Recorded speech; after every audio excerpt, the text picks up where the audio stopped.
Hey y'all, it's Cherry here, coming at you guys with week 2 of the IBL. No, I do want to apologize to you guys. Week 1, I had a bit of a moment playing competitive Overwatch, if you didn't see my community post. But here we are with week 2, and week 2 is going to be post-con. Obviously, you see it moving a bit more fast than usual, but yeah, it's just gonna be, me just chilling, going over this game. I played this game around last week, so I kind of remember a lot of what was going on. But let me see. You know what? We going to figure it out. Yes, we're gonna pause. Yeah, so this is gonna be pretty unorganized, but you know what? We love that.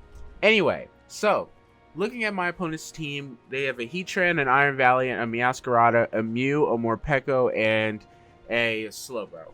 I had Yachi Berry Garchomp lead for Mew Ice Beam or Slowbro Ice Beam, but I always predicted a Mew lead. Dazzling Gleam didn't 2 KO me in any means unless it was boosting item, and because of Ice Beam and the Yachi Berry, I'll be able to live. I had Specs Goldingo in order to bait in, I believe, the Heatran, in order for my Masquerain to set up and win the game. Masquerain is my win con.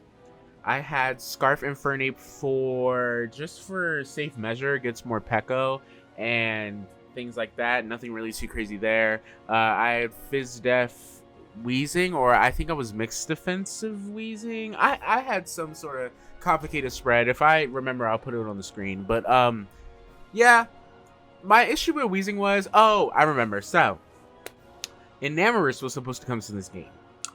But I was having, oh my god, my Discord just went hella off. It was supposed to come to this game, but I couldn't gen it, and it was the second week in a row that I couldn't gen Enamorus, so it was really frustrating me. So I was like, I have to bring Wheezing now and bring a defensive fairy. So I was like hurrying to make a set, whatever. I didn't want to just go 252 because I felt like I couldn't really do that in this matchup. So I have that.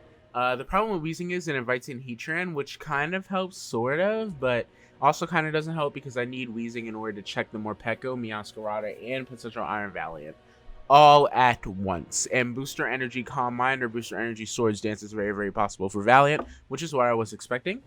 I had, if I remember correctly, like a Spadethrodum or a Fizdefro. I forget. But I was defensive, and then obviously my Masquerain win con here. So I'm just gonna play again. My main idea was to lead Garchomp, and depending on what they lead will determine what I click.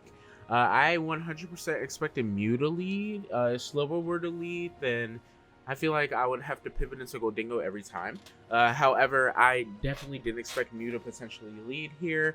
And then from there, I can either get up a Spike, which I planned on doing in prep, or I can get off a potential Sword Stance and then bait in that Slowbro and do a lot of damage to it with potential Scale Shot into Earthquake. So, yeah, I remember this being a really, really fun game.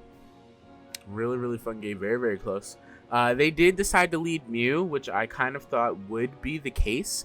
And I was like, you know what? I think I should get up a Spike. I think I value a Spike more than a Sword Stance here, especially since I don't know what type of Mew this is. It could be like, not Sash Hazard lead, but it could be like, lefties bulky hazards. It could be offensive with Dragon Dance. It could be Calm Mind. It could be Iron Defense, Mono Draining Kiss. Like, it could be a lot of things, and I don't necessarily know what it is. So I chose to get up a Spike. And as you guys will see, they went for the Ice Beam, and I was prepared. I had the Yachi, so I was perfectly in the clear. And then from that damage, I realized that it was actually an offensive Mew. So with that information, I thought, I think I want to save Garchomp here because I think it's still going to be really, really good for Heatran. And overall, it just looks really, really nice. From what I recall, they don't really have a ground immunity or a pivot, so I definitely wanted to keep it outside of Slowbro, of course, and potential Terrafly Morpeko. So I decided to pivot into the Goldingo on the Ice Beam, and I was very aware of the possibility that they could have been Flamethrower or Fire Blast or Shadow Ball, anything along the lines to hit me. But I thought I would live considering that they were offensive from my calc but not boosting items, so that would be fine. And I didn't really need a lot of help from Goldingo anyway. My main concern now is, though, after I kill the Mew, that more Pico can come in for free, or the potential Heatran. Since they don't know that I'm Specs, they do know I'm boosting items, so I could be like Spell Tag, but they definitely don't know that I'm Specs here. So as you guys saw, more Pico comes in, and I have to go into Weezing. I could potentially go into maybe Rotom, but that doesn't really get me anywhere. So I really have to go Weezing here. And the issue with that is I need as much health on Weezing as possible because I still do not know what that Iron Valiant is in the back. They go for the Ore Wheel and it does quite a bit of damage. Not a substantial amount, but an amount of damage in which I do not like. So they transform into the Hungry form, which means that their Aura Wheel is Dark type and not Electric type anymore, which means that I know that they're going to switch out. So I believe, if I'm not mistaken, I go for a Taunt, predicting the Heatran to come in. This is good because I don't want the Heatran getting rocks for free. Getting rocks for free would not be ideal, so I definitely Taunt on that play as the Heatran comes in.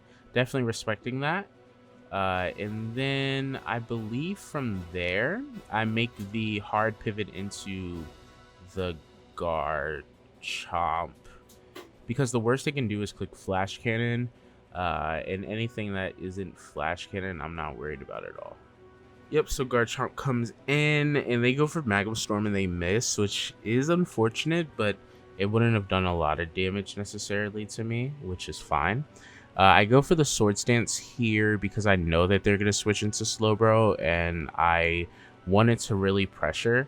Clicking Earthquake wouldn't have really pressured as much as this Swords Dance into Earthquake would have because of the fact that Regenerator exists, and I probably would have felt the need to either, well, probably switch, to be honest. So doing this just mentally for myself means, hey, I want to get as much damage on this Slowbro as potentially possible, especially because I need it in a certain range for the potential Masquerain to win.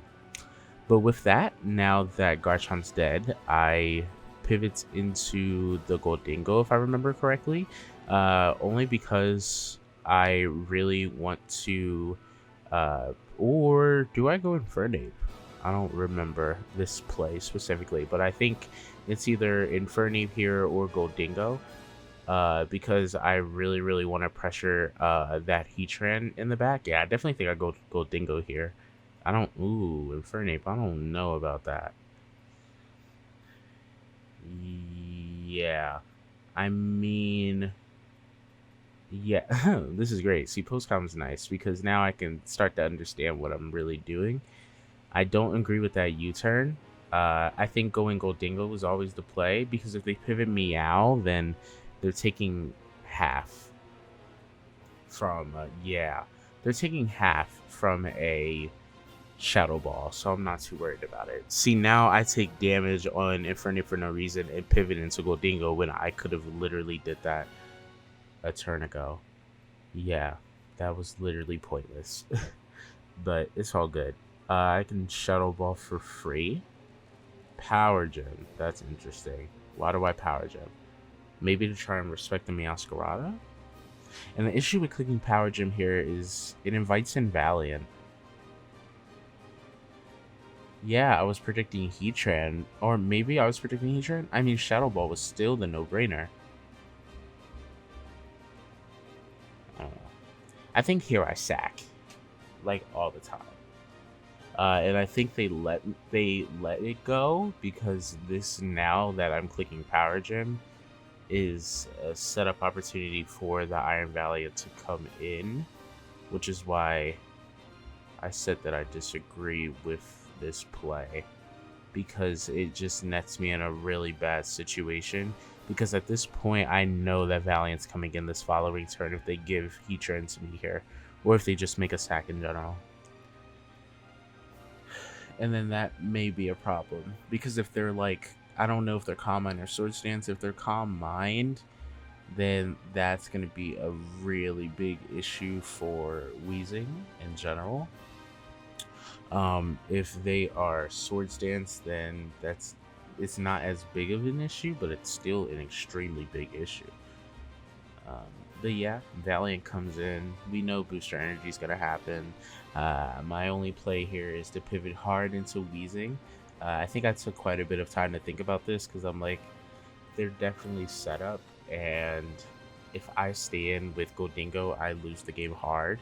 So I need to make the pivot play into the Wheezing on the Sword Stance or the Calm Mind. And then from there, I just need to pray there may be like Psycho Cut. I don't even know if it gets Psycho Cut, or Zen Headbutt and they miss, things like that.